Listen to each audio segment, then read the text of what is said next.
Hello friend, आप सभी का बहुत बहुत स्वागत है मेरे इस channel all in one study में। फ्रेंड, मैं आपको जीके, कंप्यूटर, सिनोनिम्स, एंटोनिम्स के टॉपिक बताता हूं। तो मेरा आज का टॉपिक कंप्यूटर से है, जिसमें मैं आपको 30 मोस्ट इंपॉर्टेंट क्वेश्चन बताऊंगा, जो कि आपको कोई भी आप एग्जाम की तैयारी कर रहे हो तो आपको ये क्रैक करने में बहुत हेल्प करेंगे। तो मेरा आपसे एक रिक्वेस्ट है कि आप वीडियो को बिना स्किप किए हुए पूरा देखना। चलिए आज का सेशन स्टार्ट करते हैं।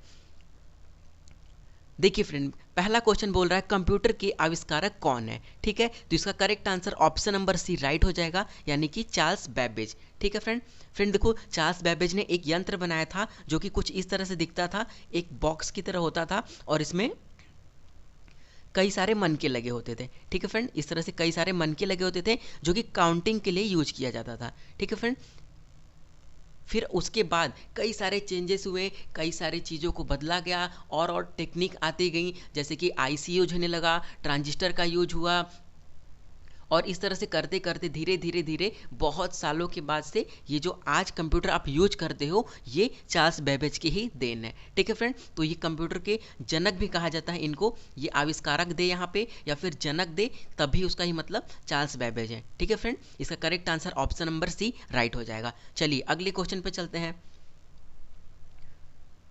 क्वेश्चन नंबर 2, सबसे पहला कंप्यूटर का नाम क्या था। ठीक है फ्रेंड, जो सबसे पहला कंप्यूटर बना था उसका नाम क्या था। ठीक है फ्रेंड, तो उसका करेक्ट आंसर हो जाएगा इनिक, ENIAC। आप इसको ध्यान रखना, इनिक उसका नाम था, यानी इसका correct answer option number B right हो जाएगा। ठीक है फ्रेंड, ध्यान रखना।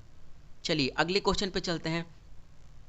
क्वेश्चन नंबर थर्ड में बोल रहा है आधुनिक कंप्यूटर की खोज सर्वप्रथम कब हुई। ठीक है फ्रेंड, आधुनिक कंप्यूटर की खोज सर्वप्रथम कब हुई, तो वो 1946 में हुई। ठीक है, 1946, यहाँ पे आप ये ध्यान रखना, 1946।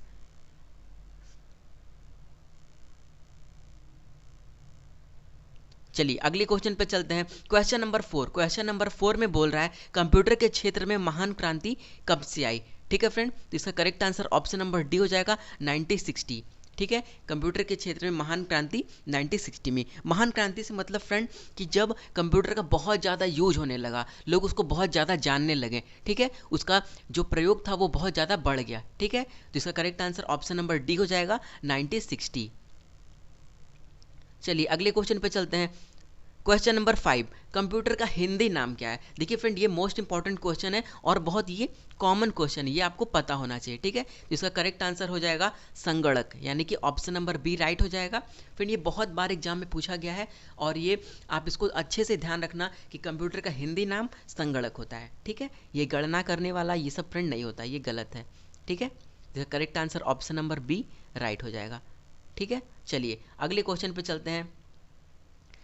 क्वेश्चन नंबर 6, देखिए क्वेश्चन नंबर 6 में बोल रहा है कंप्यूटर साक्षरता दिवस कब मनाया जाता है। ठीक है फ्रेंड, तो इसका correct answer option number D right हो जाएगा, 2 दिसंबर। ठीक है, 2 दिसंबर एवरी ईयर, प्रत्येक वर्ष ये 2 दिसंबर को मनाया जाता है कंप्यूटर साक्षरता दिवस। लोगों को इसको जागरूक किया जाता है, कंप्यूटर के बारे में बताया जाता है, उसके यूजेस के बारे में बताया जाता है। ठीक है फ्रेंड, चलिए अगले क्वेश्चन पे चलते हैं। क्वेश्चन नंबर 7 में बोल रहा है सीपीयू का पूर्ण रूप क्या है। ठीक है, यानी कि सीपीयू का फुल फॉर्म क्या होता है। ठीक है फ्रेंड, तो इसका सीपीयू का फुल फॉर्म होता है सेंट्रल प्रोसेसिंग यूनिट। ठीक है, यानी कि ये ऑप्शन नंबर आपका ए करेक्ट हो जाएगा। ठीक है, आप अच्छे से इसको ध्यान रखना। फ्रेंड देखो, कभी कभी मिस्टेक क्या होता है कि आप सेंट्रल, जहाँ पे देखो प्रॉब्लम कर दिया है तो जो कि गलत हो जाएगा। फिर देखो सी वाले में क्या दिया है, सेंट्रल प्रोसेसिंग दे दिया है, बट यहाँ पे यूनियन कर दिया है। ठीक है, तो इस तरह से आपको पूरा आंसर पूरा पढ़ना है, ऑप्शन क्या दिया है उसके बाद ही टिक करना है। आप ऐसे नहीं कि सेंट्रल प्रोसेसिंग यहाँ तक पढ़े उसके बाद इसको ऑप्शन नंबर सी टिक करके आगे, जो कि आपका गलत हो जाएगा। यहाँ पे देखो यूनियन दिया है तो आपको पूरा चीज़ पढ़ना है। ठीक है, तो आपको सेंट्रल प्रोसेसिंग यूनिट, यानी इसका correct answer option number A right हो जाएगा। ठीक है, चलिए अगले क्वेश्चन पे चलते हैं। क्वेश्चन नंबर 8, इनमें से कौन सर्च इंजन नहीं है। ठीक है फ्रेंड, जिसका करेक्ट आंसर हो जाएगा गूगल, देखिए सर्च इंजन है, याहू भी सर्च इंजन है, फ्रेंड बैदो भी एक सर्च इंजन है, बट वॉल्फॉर्म अल्फा ये कि सर्च इंजन नहीं है। ठीक है, तो इसमें पूछा है सर्च इंजन नहीं है, तो इसका correct answer option number D right हो जाएगा, यानी कि वॉल्फॉर्म अल्फा नहीं है। फिर देखो एक सर्च इंजन और डक डक गो होता है, ठीक है, और भी कई सारे होते हैं, बट जो मोस्टली होता है मैं वो बता रहा हूँ। डक डक गो भी कभी कभी एग्जाम में पूछा है, तो आप उसको भी ध्यान रखना, डक डक गो ये भी एक सर्च इंजन है, ठीक है।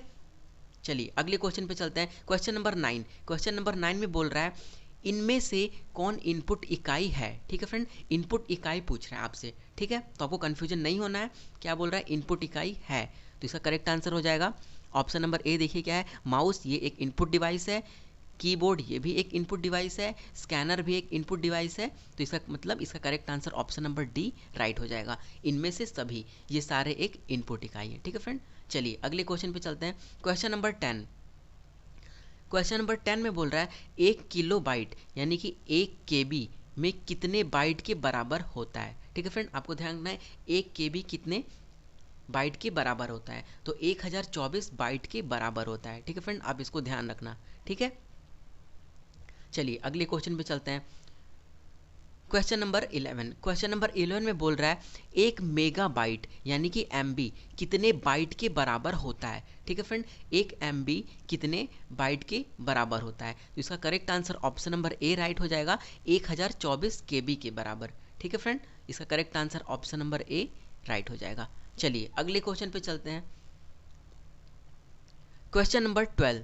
देखिए सब लाइन से आता जा रहा है, आप इसको अच्छे से लर्न करते चलिए, आपको कोई कंफ्यूजन नहीं होगा, चाहे KB देगा, MB देगा, GB देगा, TB देगा, कुछ भी देगा, आप उसको बस लर्न करते चलिए, आपको मैं पूरा बेसिक से बता रहा हूँ, और ये सारे फ्रेंड बहुत इंपॉर्टेंट क्वेश्चन है, जो कि आपको लगता है कि नहीं ये मैं कर लूँगा, बट उस टाइम में ये सारे KB MB GB यहाँ पे कन्फ्यूजन होता है, तो आप इसको एकदम अच्छे से लर्न कर लीजिए। देखिए 1 गीगाबाइट यानी कि 1 GB में कितने बाइट के बराबर होता है, ठीक है फ्रेंड, तो इसका correct answer option number B हो जाएगा, 1024 MB। सॉरी फ्रेंड, यहाँ पे बाइट नहीं होगा, यहाँ पे मेगाबाइट होगा, ठीक है, यहाँ पे केवल बाइट हो गया है, यहाँ पे MB होगा, ठीक है, आप ध्यान रखना MB मेगाबाइट, ठीक है, तो ये 1024 MB के बराबर होता है 1 गीगाबाइट, ध्यान रखना इसको। चलिए अगले क्वेश्चन पे चलते हैं, क्वेश्चन नंबर 13। क्वेश्चन नंबर 13 में बोल रहा है कंप्यूटर में प्रयुक्त IC चिप बनते हैं, ठीक है फ्रेंड, देखो कंप्यूटर में जो IC चिप होते हैं, देखो IC का फुल फॉर्म भी एक बार पूछा गया था, IC का मतलब होता है इंटीग्रेटेड सर्किट, ठीक है, ये IC का मतलब एक बार पूछा गया था, तो मैं आपको जो भी इंपॉर्टेंट उससे रिलेटेड आएगा मैं उसको भी बताता चलूँगा, तो आप इसलिए वीडियो को स्किप मत करना, अगर आप वीडियो को स्किप करोगे तो आपको समझ में नहीं आएगा, क्योंकि मैं बहुत सारे फैक्ट बीच में ही बता दूंगा, ठीक है, तो IC का मतलब होता है इंटीग्रेटेड सर्किट, ठीक है। तो देखो क्वेश्चन बोल रहा है कंप्यूटर में प्रयुक्त IC चिप बनते हैं, ठीक है, जो IC चिप प्रयुक्त होते हैं वो किस चीज़ के बने होते हैं, कौन से पदार्थ से, कौन से मटेरियल से बनते हैं, ठीक है फ्रेंड, तो इसका correct answer option number D हो जाएगा, वो सिलिकॉन से बनते हैं, ठीक है फ्रेंड, सिलिकॉन। क्रोमियम गलत हो जाएगा, आयरन ऑक्साइड नहीं, सिल्वर नहीं, ये तीनों गलत है, इसका correct answer option number D right हो जाएगा, ठीक है फ्रेंड। चलिए अगले क्वेश्चन पे चलते हैं, क्वेश्चन नंबर 14। क्वेश्चन नंबर 14 में बोल रहा है इंटरनेट के पद HTTP का सही विस्तृत रूप है, यानी कि आपसे HTTP का फुल फॉर्म पूछ रहा है। फ्रेंड देखो, कोई चीज़ सर्च करते हो जब आप गूगल में जाके, तो वहाँ पे देखोगे एक पाथ लिखा होता है HTTP, फिर स्लैश लिखा होता है, और जो भी आप सर्च किए रहोगे वो डोमेन देता है वहाँ पे, ठीक है, तो वही पूछ रहा है कि HTTP का फुल फॉर्म क्या होता है। फ्रेंड ये भी पूछा गया था, और ये भी मोस्ट इंपॉर्टेंट क्वेश्चन है, तो इसका करेक्ट आंसर हो जाएगा हाइपर टेक्स्ट ट्रांसफ़र प्रोटोकॉल, नाम आप ध्यान रखना, हाइपर टेक्स्ट ट्रांसफ़र प्रोटोकॉल, इसमें आपको कन्फ्यूजन नहीं होना है, जैसा कि मैंने आपको अभी पीछे मैंने बताया है कि आपको पूरा पढ़ना है, आपको ऐसा नहीं कि हायर टेक्स्ट ट्रांसफ़र प्रोटोकॉल ये चीज़ नहीं करना है, आपको ऐसे करोगे तो बहुत गलत हो जाएगा और आपका मार्क्स तुरंत कट जाएगा, ठीक है, तो आपको ऐसा कोई मिस्टेक नहीं करना है, आपको पूरा ऑप्शन को पढ़ना है, उसके बाद ही आपको टिक करना है, ठीक है, तो इसका correct answer option number D right हो जाएगा, हाइपर टेक्स्ट ट्रांसफ़र प्रोटोकॉल। चलिए अगले क्वेश्चन पे चलते हैं, क्वेश्चन नंबर 15। किसी कंप्यूटर के प्रोग्राम में बच्चों द्वारा प्रयुक्त भाषा प्रायः कौन सी होती है, ठीक है, तो इसका correct answer option number C हो जाएगा, लोगो, ठीक है फ्रेंड, इसका ऑप्शन नंबर सी राइट हो जाएगा, आपको ध्यान रखना है जो बच्चों द्वारा प्रयुक्त भाषा कौन सी होती है, ठीक है, तो उसका करेक्ट आंसर लोगो हो जाएगा। चलिए अगले क्वेश्चन पे चलते हैं, क्वेश्चन नंबर 16।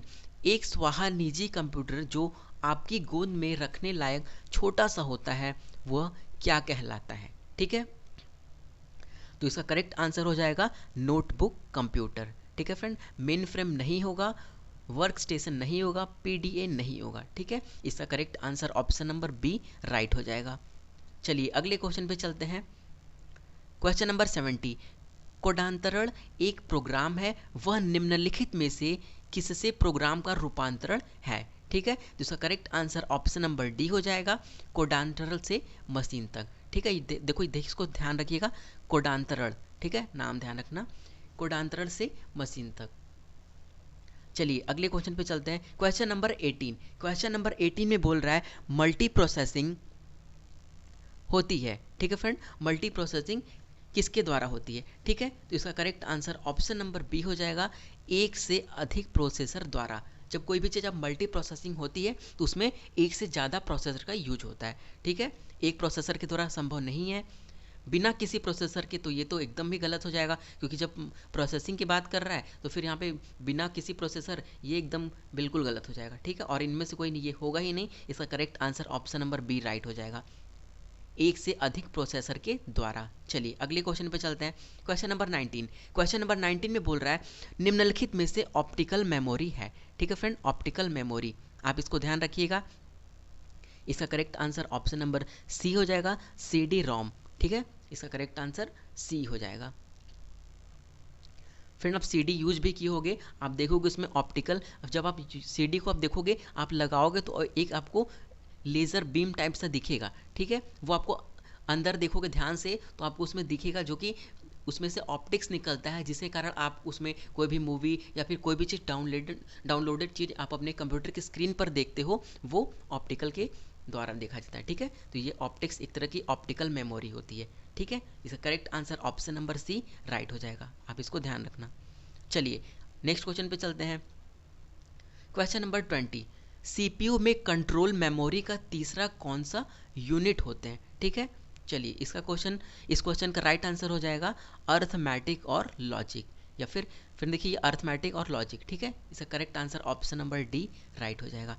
आप क्वेश्चन को अच्छे से पढ़िएगा, उसके बाद ही टिक करिएगा। फिर देखो ये सारे इंपॉर्टेंट क्वेश्चन है, और अगर मेरा ये वीडियो आपको अच्छा लग रहा है तो आप इसको लाइक करिए और अपने दोस्तों के साथ शेयर जरूर करिएगा। ठीक है, चलिए अगले क्वेश्चन पे चलते हैं।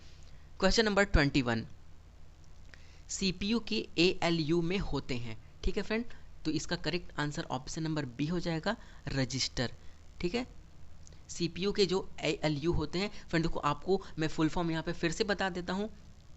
CPU का अभी मैंने आपको पीछे बताया है, सेंट्रल प्रोसेसिंग यूनिट। अभी मैंने आपको इसका फुल फॉर्म बताया, सेंट्रल प्रोसेसिंग यूनिट होगा, और यहाँ पे देखो एक वर्ड है ALU, जिसका फुल फॉर्म हो जाएगा अर्थमेटिकल लॉजिकल यूनिट। ठीक है, अर्थमेटिकल लॉजिकल यूनिट। ठीक है, इसका correct answer option number B हो जाएगा। ठीक है, इन दोनों का मैंने देखो फ्रेंड, जो भी इंपॉर्टेंट क्वेश्चन आ रहा है या फिर जो भी फैक्ट आ रहा है, मैं उसको बताते चल रहा हूँ, जिससे कि आपको कोई कंफ्यूजन ना रहे। अगर इससे रिलेटेड कोई भी क्वेश्चन आए तो आप उसको अच्छे से कर लो। ठीक है, आपको कोई मिस्टेक ना हो।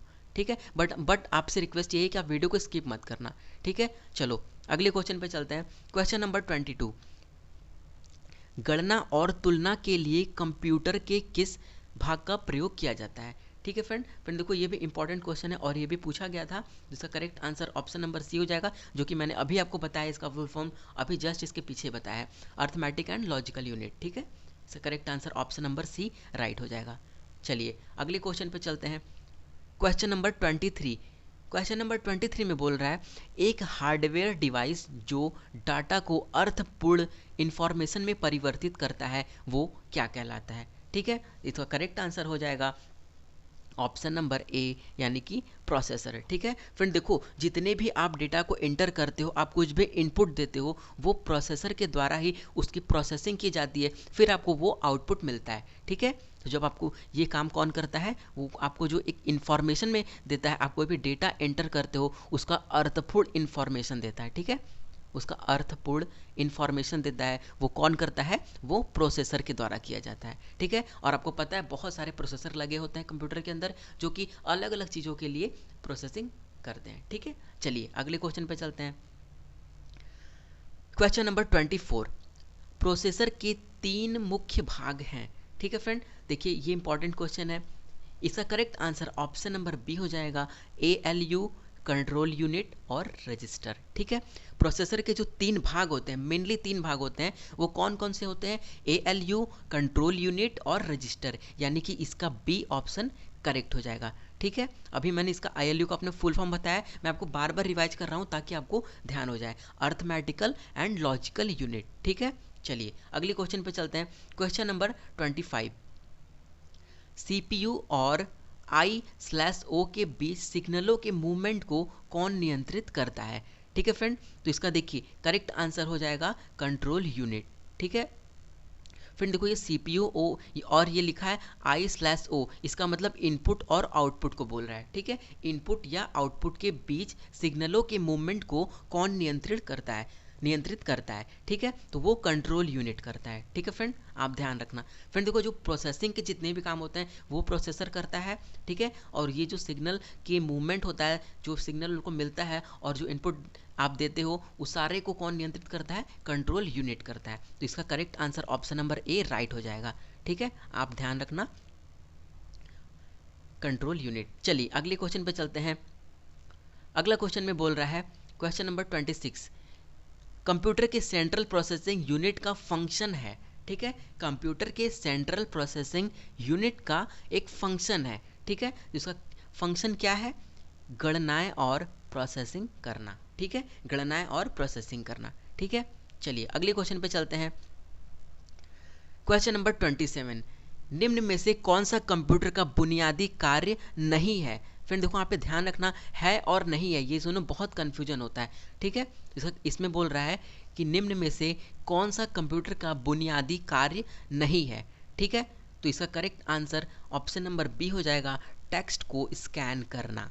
ठीक है, कंप्यूटर फ्रेंड देखो टेक्स्ट को स्कैन नहीं करता है, डेटा को प्रोसेसिंग करता है, इनपुट को स्वीकार करता है और डेटा को स्टोर करता है। ठीक है, वो टेक्स्ट को स्कैन नहीं करता है, यानी इसका correct answer option number B हो जाएगा। ये सारे गलत हो जाएंगे। ठीक है फ्रेंड, चलिए अगले क्वेश्चन पे चलते हैं। क्वेश्चन नंबर 28 में बोल रहा है परिचालन संपन्न करता है। ठीक है फ्रेंड, क्वेश्चन नंबर 28 में बोल रहा है परिचालन संपन्न करता है, तो इसका correct answer option number B हो जाएगा, अर्थमेटिक।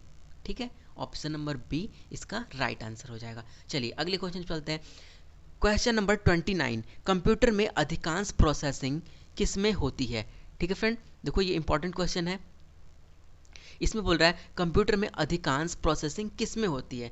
ठीक है, तो इसका correct answer option number C हो जाएगा, यानी कि CPU, सेंट्रल प्रोसेसिंग यूनिट। देखो फ्रेंड, ये एक प्रोसेसिंग है, बट इसमें नाम ही देखो आपको दिया है, सेंटर लगाया है, यानी कि ये मेन होता है सेंट्रल प्रोसेसिंग यूनिट। ठीक है, मदरबोर्ड नहीं होगा, मेमोरी नहीं होगा, रैम नहीं होगा, ये तीनों गलत होगा। इसका करेक्ट आंसर CPU होगा, यानी कि ऑप्शन नंबर सी राइट हो जाएगा। ठीक है, चलिए अगले क्वेश्चन पे चलते हैं, और ये मेरा लास्ट क्वेश्चन है। इसके बाद मैं आपसे एक क्वेश्चन पूछूंगा जिसका आपको आंसर कमेंट करना है। ठीक है, देखिए इसमें क्या बोल रहा है, कंप्यूटर निम्नलिखित में से कौन सा कार्य नहीं करता है? ठीक है फ्रेंड, तो कंप्यूटर निम्नलिखित में से कौन सा कार्य जो नहीं करता है वो होगा अंडरस्टैंडिंग, यानी कि इसका right answer option number B हो जाएगा। देखो फ्रेंड, कंप्यूटर प्रोसेसिंग भी करता है, इनपुटिंग करता है, आउटपुटिंग करता है, और अंडरस्टैंडिंग नहीं करता है। आप जो डेटा दोगे उसे, या फिर जैसे आप 2 और 5 दोगे, फिर उसके बाद ही वो आपको 7 आंसर रिजल्ट देगा। ठीक है, वो उसको अंडरस्टैंडिंग नहीं करता है। जैसे आप उसे कोई भी लॉजिकल क्वेश्चन कुछ करोगे तो उसको समझ के खुद से आंसर नहीं करेगा जब तक कि आप उसमें डेटा एंटर नहीं करोगे। ठीक है, तो यानी कि वो अंडरस्टैंडिंग नहीं कर सकता, वो समझ नहीं सकता चीज़ों को। ठीक है, क्या राइट है क्या रॉन्ग है, ठीक है, उसको समझ नहीं सकता। वो केवल आपको जो डेटा एंटर करोगे उसके प्रोसेसिंग करेगा, उसका इनपुटिंग करेगा और उसका आउटपुटिंग करेगा। ठीक है, तो इसका correct answer option number B हो जाएगा, यानी कि अंडरस्टैंडिंग नहीं करता है। ठीक है फ्रेंड, मैंने आपको ये 30 मोस्ट इंपॉर्टेंट पूरे क्वेश्चन कवर करा दिए। अगर आपको कोई भी डाउट होगा तो आप मुझसे पूछ सकते हो, और मैं आपसे एक क्वेश्चन पूछता हूँ जो कि आपको इसका करेक्ट आंसर आपको कमेंट बॉक्स में कमेंट करना है। ठीक है, देखिए जो कि मैं आपको ये बता चुका हूँ, फिर आपको फ्रेंड आप पीछे वीडियो में जाके मत देखना, और आप बस अभी जो पढ़े हो उसके बाद तुरंत आंसर बताना है। ठीक है, देखो क्वेश्चन में क्या है, कंप्यूटर का हिंदी नाम क्या है? फ्रेंड देखो ये मोस्ट इंपॉर्टेंट है, और मैंने आपको अभी बताया जस्ट इसी वीडियो में, तो आपको इसका राइट आंसर क्या है आपको ये कमेंट करके बताना है। मैं आपको इसका आंसर नहीं बताने वाला हूँ। ठीक है, तो फ्रेंड आपको आप मुझे ये ज़रूर बताओ कि आपको ये वीडियो कैसा लगा। अगर आपको कोई भी डाउट होता है, वीडियो में कुछ भी नहीं समझ में आता है, कोई भी प्रॉब्लम होती है, तो आप मुझे कमेंट करो, मैं आपको उसका आंसर ज़रूर देने की कोशिश करूँगा। ठीक है फ्रेंड। और friend, thank you so much for watching this video.